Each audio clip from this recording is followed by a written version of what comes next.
Good evening. This is Stan Matthews here at the Matthews broadcast on ELife on this Thursday, May the 9th. So much to talk about. I thought about for the last couple of days what I wanted to share with you in the prosperity broadcast this evening. And so, what I concluded with the help of my better half is that we should talk about things that inspire across generations. We should talk about things that are relevant across generations. We should talk about things that are worthy across generations. And so this evening, we're going to talk about branding you. Branding you.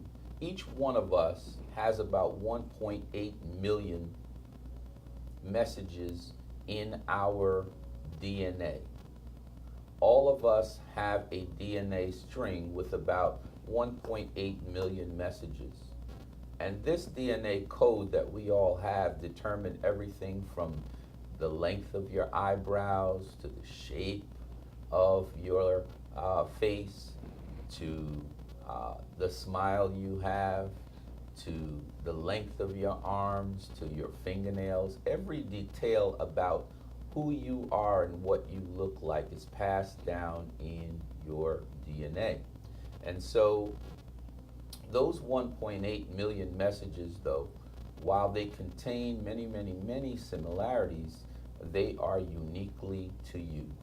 God indeed broke the mold, does indeed break the mold when he creates one of us. And so no one can sing your song. No one can read your poem. No one can create that great masterpiece drawing. No one can play sports the way that you play sports. No one can do business the way you do business. We are indeed unique creatures. Over the years, people have asked the question about how to move beyond those things that create problems in their lives. And so we have looked back to look forward and decided that in my own experience and those things that make a lot of sense to me over the years, there are a few that stand out and stand out particularly about your brand, right? So the first place that we need to begin is identity. Who are you really? Why are you here really? And so when we think about identity, we have to think about what makes you uniquely the person that you are. And how could your identity be used in a way to empower, enrich, and prosper your life? And so we have to decide for ourselves how each one of us defines our identity. Is your identity what the people who are your critics say? Is your identity what the people that would hold you back from your dreams say? Or is your identity rooted in something else?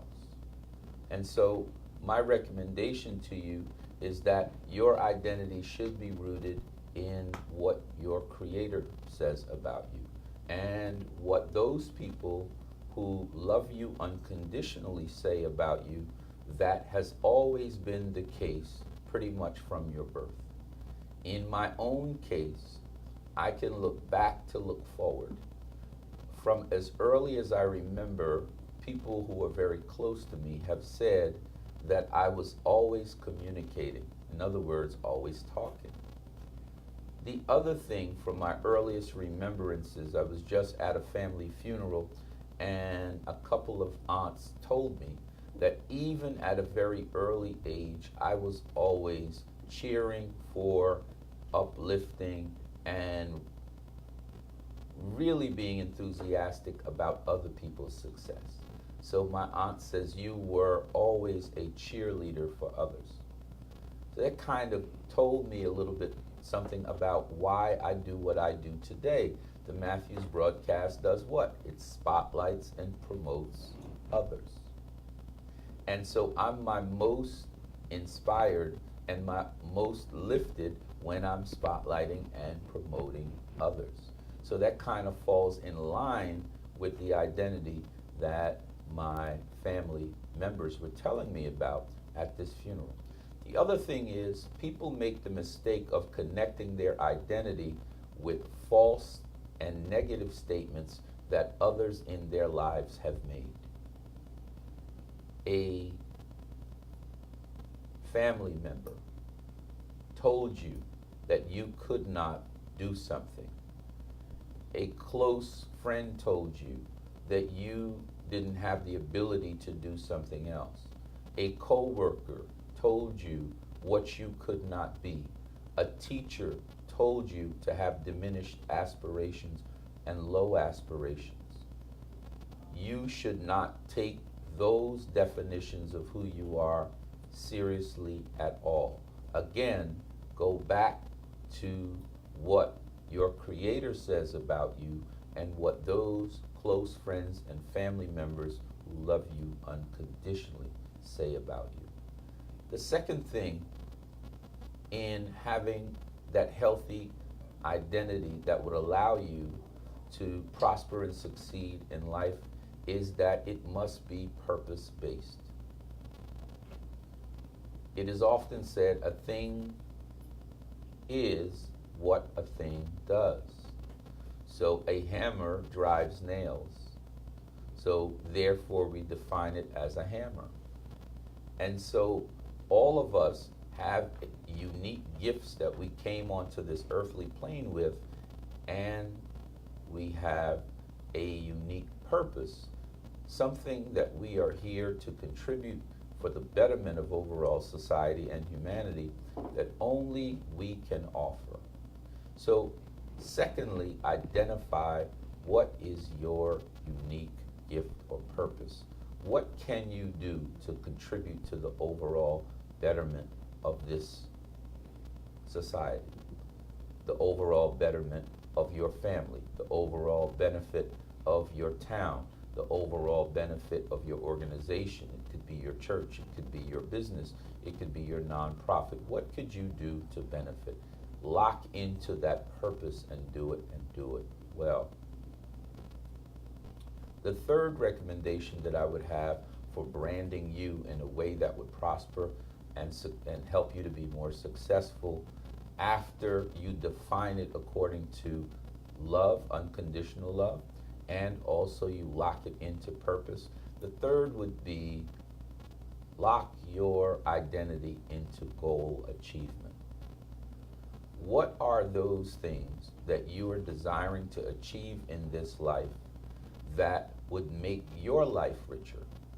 Is it the career that you desire? Is it having a family? Is it becoming wealthier? Is it passing on generational wealth? You decide what that goal is.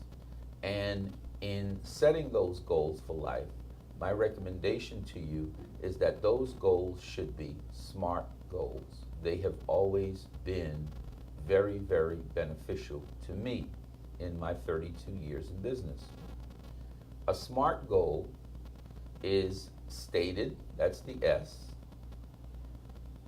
measurable, that's the M, achievable, that's the A, written, that's the R, although we know writing starts with W, the R is for written, and the T is for time bound. So a true goal is stated, you must say it. So Eladio said he's going to be an engineer, right? So that came out of his mouth, and he is our engineer tonight. It's measurable. If you say you want to earn $1,000 a week, at the end of every week, you should measure, what did I bring home? That's your measurement, right? Because if we don't measure success, we will have no success to measure. So The third, achievable, set a goal that your mind believes, genuinely believes that you can achieve. That is the achievable. That is the A. Do not set a goal to bench press 1,000 pounds and you can't bench press 50 pounds today. It is not achievable. You will put yourself in a place of defeat because you set a goal that was unachievable. So set incremental goals. I want to lift 100 pounds this week, and by the end of the year, I will have a higher number. So that is an achievable goal. Fourthly, written. If anyone asks me to assess their goals or asks me to assess why they're not achieving the things that they desire in their life, the first thing I ask them for is show me your goal notebook. If you have not written down, right, that you desire to get this master's degree, if that is not in writing somewhere, it does not exist. Goals that are only verbalized never, ever get achieved. They are mere statements and wishes. Goals that are written, they manifest themselves far more often. Finally, T is for time bound. No goal is real unless it has a deadline. Well, you know, girl, one of these days I'm going to go back to school. Will never happen. Well, you know, one of these days, girl, I'm going to lose 30 pounds. Will never happen. It must be time bound. What date is this thing going to happen? A real goal is on December the 31st, 2019, I am going to college to get a master's degree in marketing.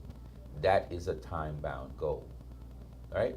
At the end of this month, on May the 31st, 2019, I am going to create a business plan for this great business idea that I have. That is time-bound.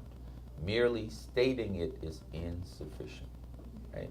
And so that is how we set SMART goals. So now we have 3 recommendations.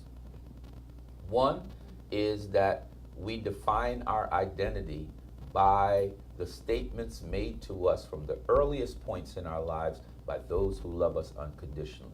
Second, that we tie our identity to a purpose of how we can contribute our unique gifts to make society better. Thirdly, we set SMART goals. They are stated, measurable, achievable, written, and time-bound. Fourth and finally, you begin whatever you are desiring to do with the end in mind, and you operate as if it has already occurred.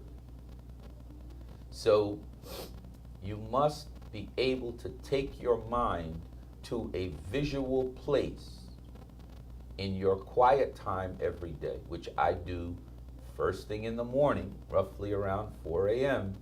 I have a one-on-one with my Creator. It's the most important time of my day, and I visualize everything that I'm trying to achieve that day as if it has already occurred. I literally see the meetings that I'm going to have.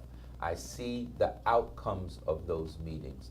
I see how those meetings are going to benefit me and benefit my family and benefit my clients, right? And so I've created a acronym for what I use to manifest my purpose and my goal. And I call it the DEB effect. DEBAFEC.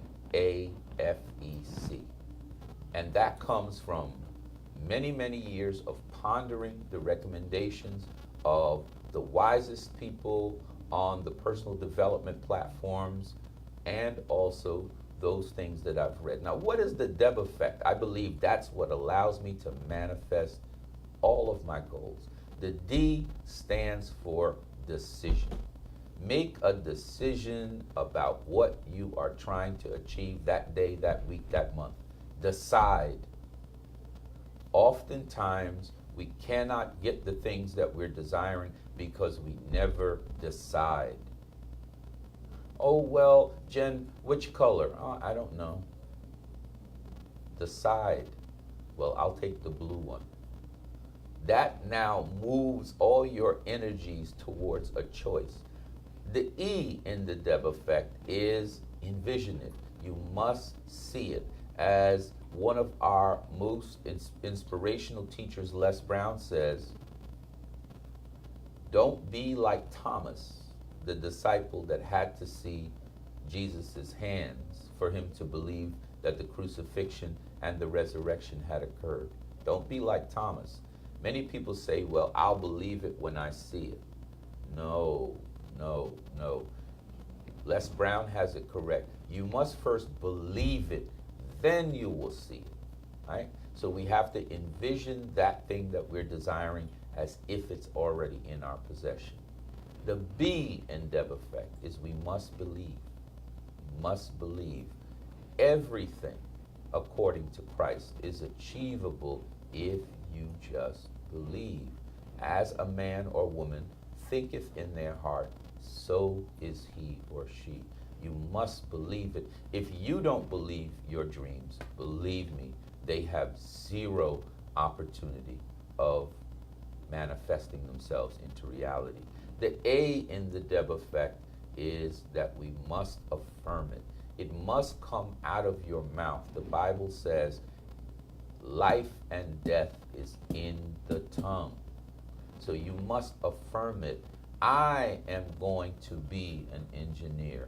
I am going to be a lawyer. I am going to be a millionaire. I am going to start a new business. I am going to be owning a prosperous business. I am going to drive that car. I am going to have that home, and state it with conviction. You must affirm those things that you are desiring. Next, the F is feel it. If you do not bring emotional, positive energy to whatever you're desiring, it's not going to happen. You must feel it. It must be so full in your heart that it could bring tears to your eyes or joy to your face. You must feel that thing. Years ago, I remember listening to Reverend Ike Eichenholder, one of the great teachers that's come out of our community, the prosperity preacher himself, the original prosperity preacher. And Reverend Ike used to say to his congregation, if you want a new car, you must first have that new car feeling. So he would have his members go to the showroom and get into the new car that they were desiring and feel the notches in the steering wheel, rub their hands against the dashboard, feel how comfortable that chair in that new Mercedes-Benz was.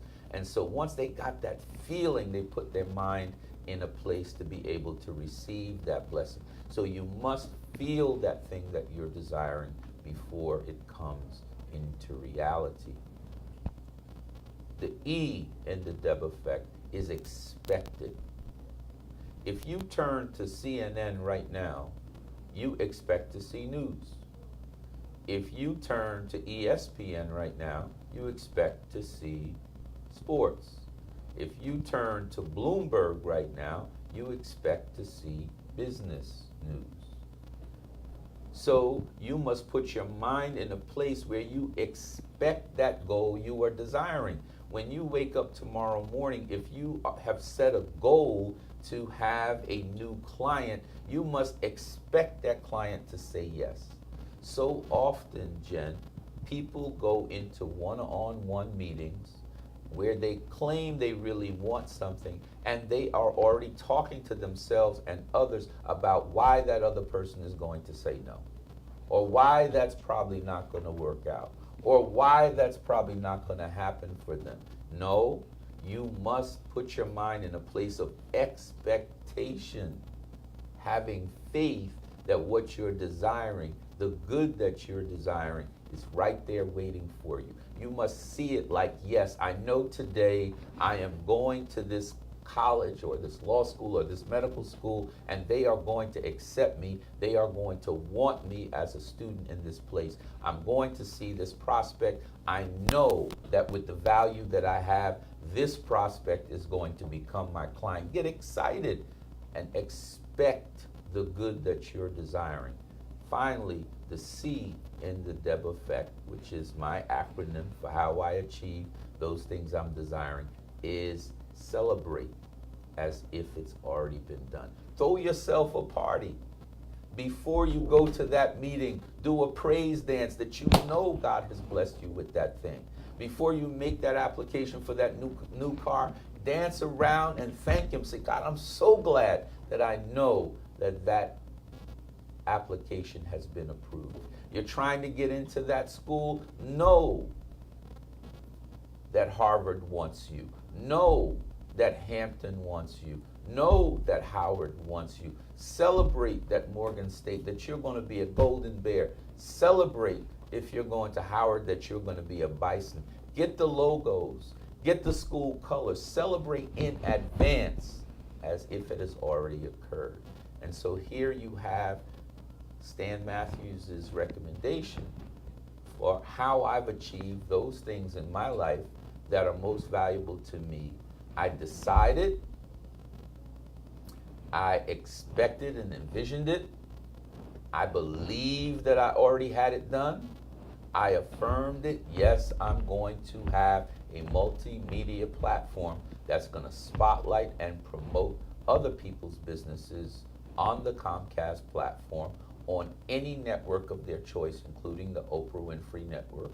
And yes, 4 years ago, that became a business plan that manifested in today's reality as I speak to you here from ELife. That is exactly what I expected, and I believed, and I affirmed, and I felt deeply in my core that this was going to happen, and I expected it to happen. And yes, oh yes, I celebrated the occurrence of the Matthews Business Network and broadcast. And I'm happy to report that on this month of May, we launch our newest platform on the 20th of May in Wilmington, Delaware. And whoever would like to be with us, we'll be celebrating and spotlighting and promoting 30 to 40 business people out of the Delaware community. The mayor of Wilmington is sending David Sims, his small business director, to be with us. And we look forward to seeing you there at the Hampton Inn on Old Churchman's Road in Wilmington, Delaware. In the month of June, we are launching our platform in Baltimore. And so we will be at the Hampton Inn in Baltimore, right there in the Columbia area. Stay tuned for more information. And then at the end of June, we will be having our first leadership conference where we'll bring together some of the best leaders on the personal empowerment rostrum today, including Dorinda Walker of Cultural Solutions, Sharon Addison of Unleashing the Power Within, Patrick Fennell of Empowerment Solutions will be with us. We'll be teaching you these and other personal development skills on Friday and Saturday, and we will announce more details on the leadership retreat. So I use what I have said in ways that help me to achieve those things that I'm trying to achieve. I'm hopeful that something that I said in this evening's webcast will benefit you wherever you are in your own life. And this is my mantra about what has come out of my mouth today. I do not lead where I do not go, and I do not teach what I do not know. Everything that I have said to you does not come from these lips to your ears from a perspective of theory. They come from a perspective of lived life experience. And I would not recommend to you and yours and anyone else you know anything that would be harmful and not beneficial to you. The Matthews broadcast is a platform that was created for the express purpose of providing urban consumers, urban business owners, urban professionals, and urban creative artists with an opportunity to interact, to connect, and to do business with each other, and to take advantage of the fact that urban consumers between New York City and Washington, D.C. have more than $150 billion a year of purchasing power. It is an awesome opportunity, great wealth opportunity. The challenge is, for many reasons, urban consumers only spend 2% of that $153 billion with urban business owners, professionals, and creative artists.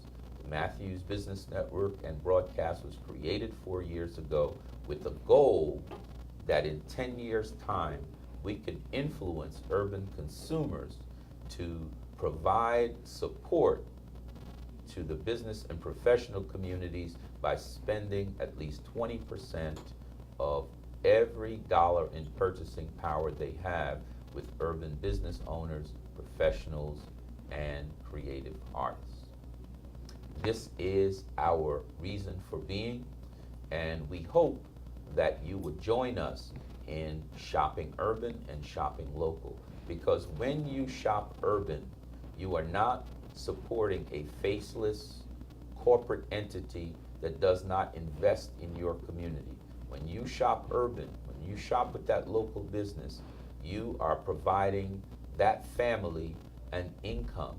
You are creating jobs in the community. The U.S. Chamber of Commerce tells us 7 out of 10 of every new jobs in the United States of America is created by a business with less than 5 employees. So small business is generating jobs. Big businesses, by and large, are downsizing. The second thing that you are doing when you shop urban is that you're providing an opportunity for the children of that family. You are helping a young person go to college when you do business with the local dry cleaner.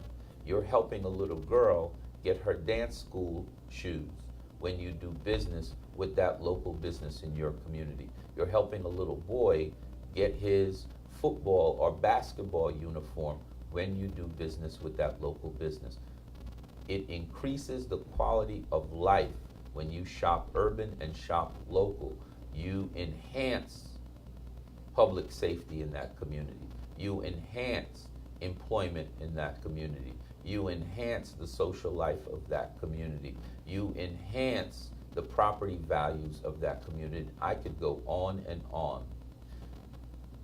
When you shop urban and shop local, you are not just making noise, you are making a difference. So we highly recommend that you shop urban and shop local. The Matthews Business Network and broadcast will be launching officially the Shop Urban campaign on the July 4th weekend of this year. We call it the Urban Independence Initiative. My good friend of Precise Virtual, Mr. Craig Felder, who is the Chief Technology Officer of the Matthews Business Network and broadcast, is working on a prototype website right now that will give you the ability to select from a number of categories an entrepreneur, a professional, or a creative artist that you want to support in an urban community. And we will do this first regionally and ultimately nationally and hopefully globally. And so we are very excited as we move towards the Urban Independence Initiative. In the interim, you know those local businesses in your community, you know those job creators in your community, you know those outstanding families in your community. Shop urban, shop local to save and succeed. This is Stan Matthews. This is the Matthews broadcast coming from ELife here in Capitol Heights, Maryland. I hope you have a wonderful, awesome Mother's Day. For all of the mothers, There is no one more important in our community. You are the bedrock and the foundation of all of our lives. I wish all of you a happy, awesome Mother's Day on this Mother's Day weekend coming up. And for those graduates, we honor, respect, and celebrate your achievement, whether it's from grammar school or it's from medical school. We celebrate your achievements. This is Stan Matthews in the Matthews broadcast here at ELife. For my engineer, Mr. Eladio, my better half, Miss Jenna, who's here with us. Good night. God bless.